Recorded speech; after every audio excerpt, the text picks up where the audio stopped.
നമുക്കൊപ്പം കെ മുരളീധരനുണ്ട്.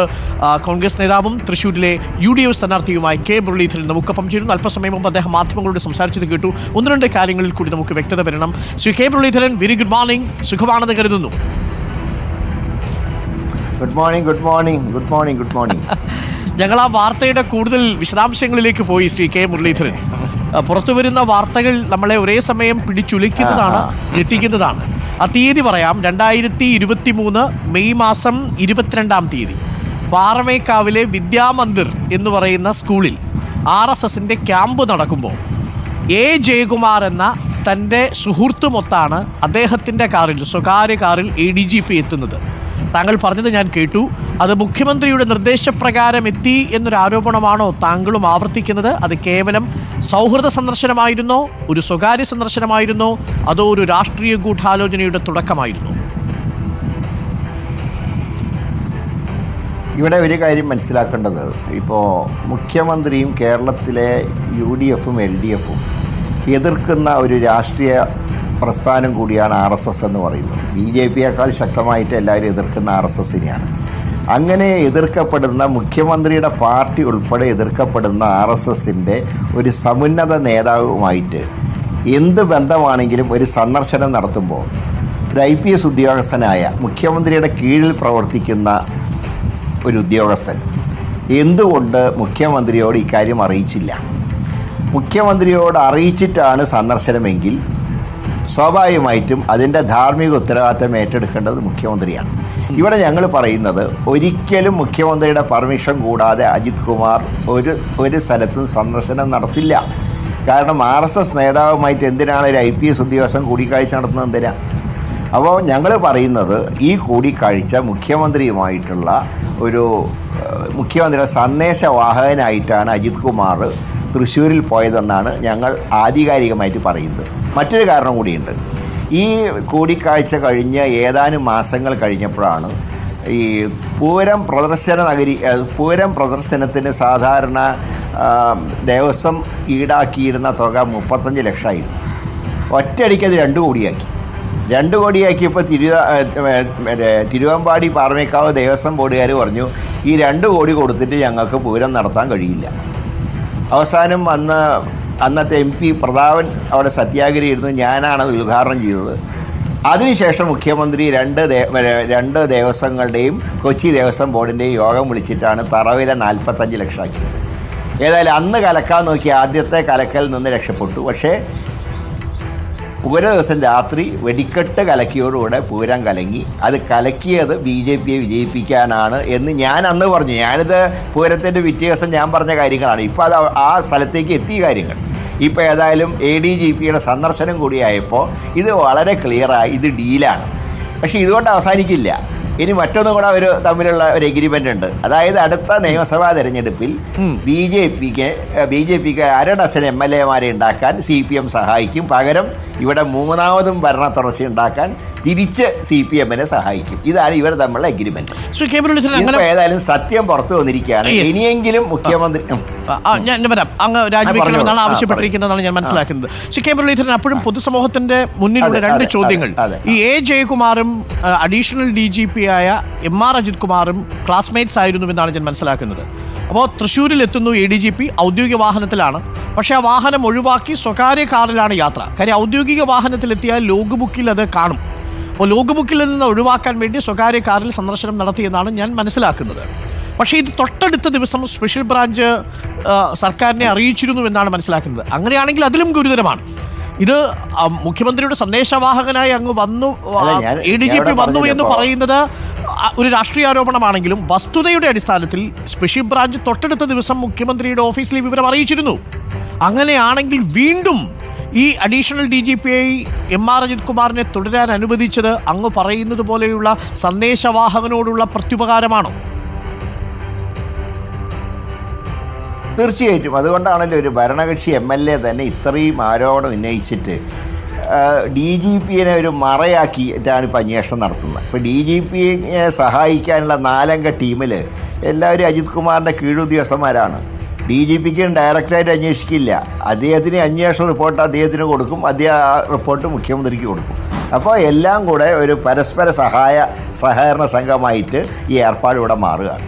അതാണ് ഇപ്പോൾ കള്ളി പുറത്തായത്. പിന്നെ ഈ ജയകുമാർ എന്ന് പറയുന്ന കേരളത്തിൽ RSS നേതാവും അജിത് കുമാറും ക്ലാസ്മേറ്റ്സ് ആണെങ്കിൽ അവരെന്തിനാണ് RSSൻ്റെ അഖിലേന്ത്യാ സെക്രട്ടറിനെ കാണാൻ പോകേണ്ട ആവശ്യം എന്താ? വേണമെങ്കിൽ ജയകുമാറിൻ്റെ വീട്ടിൽ പോയിട്ട് ഒരു ചായ കുടിച്ചാൽ അതെങ്കിലും പറഞ്ഞു കേൾക്കാം. ഇതങ്ങനെയല്ലല്ലോ.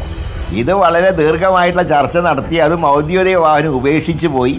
അപ്പോൾ ഇതെല്ലാം ഇതിൻ്റെ ഭാഗം തന്നെയാണ്. ഞാൻ പറഞ്ഞല്ലോ, ഈ BJP CPM അവിശുദ്ധ കൂട്ടുകെട്ടിൻ്റെ ആദ്യത്തെ തുടക്കമാണ് 2023 മെയ് മാസം ഉണ്ടായ RSS നേതാവുമായിട്ടുള്ള അജിത് കുമാറിൻ്റെ സന്ദർശനം. ആ സന്ദർശനത്തിൻ്റെ ലക്ഷ്യം, അതുകൊണ്ട് സർക്കാരിന്, പ്രത്യേകിച്ച് മുഖ്യമന്ത്രി പിണറായി വിജയനെയാണോ താങ്കൾ ഈ വിഷയത്തിൽ ഫോക്കസ് ചെയ്യുന്നത്, അതല്ല പാർട്ടി ഒന്നടങ്കമാണോ? കാര്യം ഇന്നലെ പാർട്ടി സെക്രട്ടറി പറഞ്ഞത് ഒരു കാരണവശാലും CPMന് BJPയുമായി ഒരു ബന്ധത്തിൻ്റെ ആവശ്യമില്ല. അങ്ങനെ ഏതെങ്കിലും തരത്തിൽ ബന്ധമുണ്ടെങ്കിൽ ഒരു അഡീഷണൽ DGP അയക്കേണ്ട ആവശ്യം CPMന് ഇല്ലെന്ന് നിങ്ങൾക്കറിയാമല്ലോ. പാർട്ടിക്ക് കൃത്യമായും അത് മറ്റു പാർട്ടികളുമായിട്ട് കമ്മ്യൂണിക്കേറ്റ് ചെയ്യുന്നൊരു സംവിധാനമുണ്ട്. അപ്പോൾ അഡീഷണൽ DGPയെ നിയോഗിച്ചു എന്നത് മുഖ്യമന്ത്രിയുടെ ആവശ്യപ്രകാരമാണോ അതോ പാർട്ടിയുടെ ആവശ്യപ്രകാരമായിരിക്കുമോ? അത് മുഖ്യമന്ത്രിയുടെ ആവശ്യപ്രകാരം തന്നെയായിരിക്കും. കാരണം മുഖ്യമന്ത്രിയുടെ വിശ്വസ്തനാണ് അജിത് കുമാർ. പക്ഷേ മുഖ്യമന്ത്രി, എനിക്ക് തോന്നുന്നത് അദ്ദേഹം ഒരു അഡീഷണൽ DGPയെ വിനിയോഗിച്ച് കാണുക, അദ്ദേഹത്തിന് ഒരു പക്ഷേ ഗോവിന്ദൻ മാഷിൽ വിശ്വാസം ഉണ്ടാവില്ല, അതുകൊണ്ടായിരിക്കും. അത് ഞാൻ പാർട്ടി എന്ന് പറയുന്നില്ല. പിണറായി ഇപ്പം മാർക്സിസ്റ്റ് പാർട്ടി അല്ലല്ലോ. ഇപ്പം എല്ലാം പിണറായി തീരുമാനിക്കുന്നു. പാർട്ടിയുടെ പോളിറ്റ് ബ്യൂറോ പോലും പിണറായി പറയുന്ന ഉത്തരവ് അനുസരിക്കുന്ന ബോഡികളായിട്ട് മാറിയല്ലോ. അപ്പോൾ ഞാൻ പറയുന്നത് പിണറായി തന്നെ അറിഞ്ഞുകൊണ്ട് അദ്ദേഹത്തിൻ്റെ വിശ്വസ്തനായിട്ടുള്ള ADGPനെ അയച്ചതാണ്. അല്ലാതെ ഗോവിന്ദൻ മാഷ് അദ്ദേഹത്തിന് വിശ്വാസം ഇല്ലാത്തതുകൊണ്ടാണ് ഗോവിന്ദൻ മാഷ് നിയോഗിക്കാത്തത്. പക്ഷെ അപ്പോഴും ഈ ഊരിപ്പിടിച്ച വാളുകൾക്കിടയിലൂടെ സഞ്ചരിച്ചു എന്ന് മുഖ്യമന്ത്രി പറയുന്നത് മുഴുവൻ ആഘോഷമാക്കുന്ന ഇടതുപക്ഷത്തുള്ളവർക്ക് ഇപ്പോഴും മുഖ്യമന്ത്രി അങ്ങനെ RSSുമായി സന്ധി ചെയ്യുമോ എന്നൊരു വലിയ ചോദ്യം മുന്നിലുണ്ട്. കാര്യം RSSുമായുള്ള പോരാട്ടങ്ങളിൽ പലതവണ പല വേദികളിൽ വെച്ച് അദ്ദേഹം പിന്നീട് RSSനെ കടന്നാക്രമിക്കുന്നത് നമ്മൾ കണ്ടിട്ടുണ്ട്. RSSനോടുള്ള ആരോപണം അദ്ദേഹം മയപ്പെടുത്തിയിട്ടില്ല. അപ്പോൾ ഈ ആരോപണം ഇടതുപക്ഷത്തുള്ളവർക്ക് വിശ്വസിക്കാൻ ബുദ്ധിമുട്ടാകുമോ ശ്രീ കെ മുരളീധരൻ? എങ്കിൽ എന്തു നേട്ടം കെ മുരളീധരൻ നമ്മുടെ മുഖ്യമന്ത്രി പിണറായി വിജയന്? അല്ല, ഇപ്പോൾ SNC ലാവ്ലിൻ കേസ് ഇപ്പോൾ സുപ്രീം കോടതിയിൽ എത്ര കാലമായിട്ട് കെട്ടിക്കിടക്കുന്നു? ഇതുവരെ തീരുമാനം എടുത്തോ? അതുമാത്രമല്ല, ഇപ്പോൾ അദ്ദേഹത്തിൻ്റെ മകൾക്കെതിരായിട്ട് വന്ന ആരോപണം, ഇതൊന്നും എല്ലാം ആവിയായി പോയില്ലേ? ഇപ്പോൾ കരുവണ്ണൂർ ബാങ്ക് മൊയ്തീനെയൊക്കെ ചോദ്യം ചെയ്തപ്പോൾ ചോദിച്ചു ഇപ്പോൾ അറസ്റ്റ് നടക്കുമെന്ന് വിചാരിച്ചു. ഒന്നും ഉണ്ടായില്ല, എല്ലാം പകമറയായി തീർന്നു. അപ്പോൾ ഇതുകൊണ്ട് മെച്ചം പിണറായിക്ക് ഉണ്ടായി. പക്ഷേ ഇടതുപക്ഷക്കാർ പിണറായി അല്ലെങ്കിലും ഇടതുപക്ഷത്തിന് വിശ്വാസമില്ല. അതുകൊണ്ടാണല്ലോ തെരഞ്ഞെടുപ്പിൽ ഇടതുപക്ഷം കൂടെ തവണ പലയിടത്തും UDFന് വോട്ട് ചെയ്തിട്ടുണ്ടല്ലോ. അതുകൊണ്ടാണല്ലോ 20-ൽ 18 UDF ജയിക്കാൻ കാരണം. LDFന് ഒറ്റ സീറ്റല്ലേ കിട്ടിയുള്ളൂ. അപ്പോൾ ഇടതുപക്ഷത്തിലെ സാധാരണ ഇടതുപക്ഷക്കാർക്ക് പിണറായിന് ഇപ്പോൾ വിശ്വാസമില്ല. അതുകൊണ്ടാണ് ഞാൻ പറയുന്നത്, ഇനിയെങ്കിലും കടിച്ചു തൂങ്ങി നിൽക്കാതെ മാന്യമായിട്ട് രാജിവെച്ച് പോകുന്നതാണ് പിണറായിക്ക് നല്ലത്. ഈ പിണറായി വിജയന്റെ ഗ്രാഫ് ഇടിച്ചതിന് പിന്നിൽ ആ പോലീസ് വകുപ്പാണെന്നാണ് PV അൻവർ പറയുന്നത്. PV അൻവറിന്റെ ആരോപണങ്ങളെ താങ്കൾ എങ്ങനെയാണ് കാണുന്നത് ശ്രീ കെ മുരളീധരൻ? ഞാൻ പറയുന്നത്, ഒരു ഭരണകക്ഷി MLA ഒരു ആരോപണം ഉന്നയിക്കുമ്പോൾ സ്വാഭാവികമായിട്ടും പ്രതിപക്ഷമത ഏറ്റെടുക്കുമല്ലോ. ഇവിടെ ഇന്നലെ ഗോവിന്ദൻ മാഷ് പറഞ്ഞത് എന്താണ്, അൻവറിൻ്റെ ആരോപണം ഏറ്റെടുക്കുന്ന ഗതികേടാണ് UDFനെന്ന് പറഞ്ഞു. ഞാൻ ഗോവിന്ദൻ മാഷോട് ചോദിക്കട്ടെ, നിങ്ങൾ ഒരു കുറ്റാരോപിതയുടെ ആരോപണം വെച്ചുകൊണ്ട് സെക്രട്ടേറിയറ്റ് വളയാൻ പോയ പാർട്ടിയല്ലേ? ഒരു ഭരണകക്ഷി MLA പറഞ്ഞത് പ്രതിപക്ഷം ആയുധമാക്കി അതിനെ കുറ്റം പറയുന്നത്. ഞങ്ങൾ ആയുധങ്ങൾ കിട്ടിയാൽ ഞങ്ങൾ പ്രയോഗിക്കും, അതിനാണല്ലോ ഞങ്ങൾ പ്രതിപക്ഷത്തിരിക്കുന്നത്. വാക്കായത്തിൽ എന്താ സംശയം? PV അൻവറിനെ UDF സ്വാഗതം ചെയ്തിട്ടുണ്ട്. MM ഹസൻ, താങ്കളുടെ അഭിപ്രായം എന്താണ്?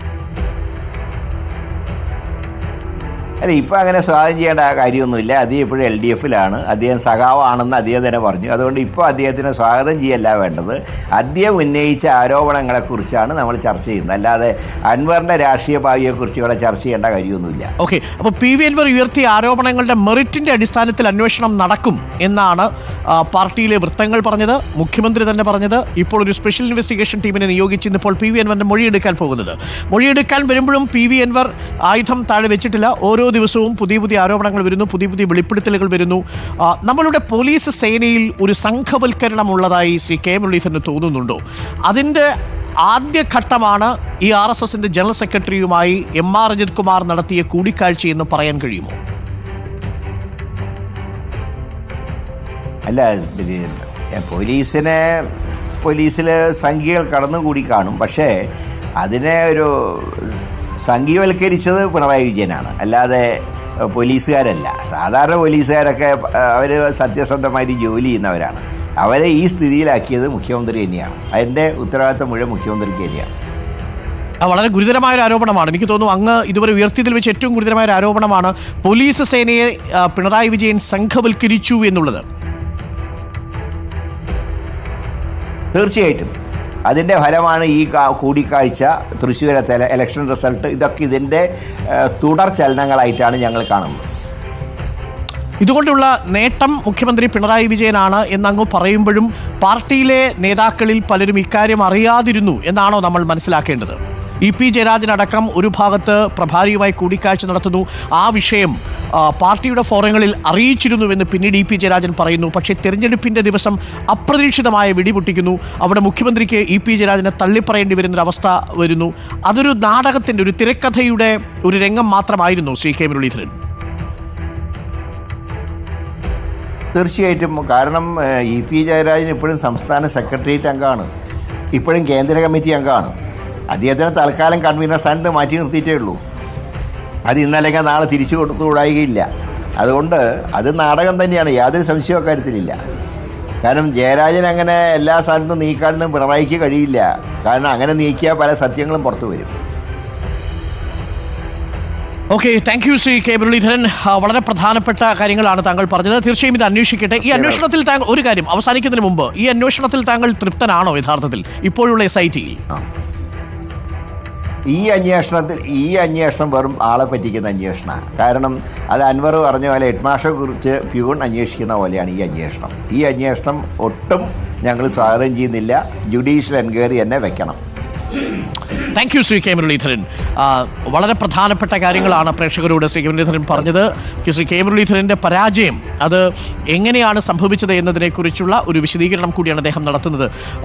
BJPക്ക് അനുകൂലമായ ഒരു രാഷ്ട്രീയ സാഹചര്യം ഒരുക്കിക്കൊടുത്തു എന്ന ഗുരുതരമായ ആക്ഷേപമാണ് ശ്രീ കെ മുരളീധരൻ ഉന്നയിച്ചിരിക്കുന്നത്. പോലീസ് സേനയെ സംഘവൽക്കരിച്ചു പിണറായി വിജയൻ എന്ന ആക്ഷേപം ഉയർത്തുന്നു. തീർച്ചയായും ഈ ഘട്ടത്തിൽ അതൊരു രാഷ്ട്രീയ ആരോപണം മാത്രമാണ്. പക്ഷേ നമ്മുടെ മുന്നിലുള്ള തെളിവ് 2023 മെയ് മാസം 22-ാം തീയതി പാറമേക്കാവിലെ വിദ്യാമന്ദിർ സ്കൂളിൽ ADGP ക്രമസമാധാനത്തിന് ചുമതലയുള്ള മുഖ്യമന്ത്രി പിണറായി വിജയൻ്റെ ഏറെ വിശ്വസ്തനായ, മുഖ്യമന്ത്രിയുടെ പൊളിറ്റിക്കൽ സെക്രട്ടറി P ശശിയുമായി ഏറെ അടുത്ത ബന്ധമുള്ള additional DGP MR Ajith Kumar എന്തിനു പോയി എന്നതാണ് പ്രധാനപ്പെട്ട ചോദ്യം.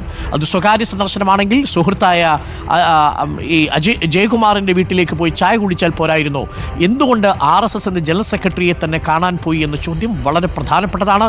അതൊരു ഡീലിൻ്റെ തുടക്കമായിട്ടാണ് കെ മുരളീധരനും പ്രതിപക്ഷവും വിലയിരുത്തുന്നത്. വളരെ ഗുരുതരമായൊരു ആരോപണം. കേരളത്തിലെ പോലീസ് സേനയെ സംഘവൽക്കരിച്ചു പിണറായി വിജയൻ എന്ന് കെ മുരളീധരൻ. പ്രിയപ്പെട്ട പ്രേക്ഷകരെ, തുടരുക. വളരെ പ്രധാനപ്പെട്ട ചില വാർത്തകൾ കൂടി റിപ്പോർട്ടർ ഈ വാർത്താദിനം പ്രേക്ഷകരിലേക്ക് എത്തിക്കുകയാണ്.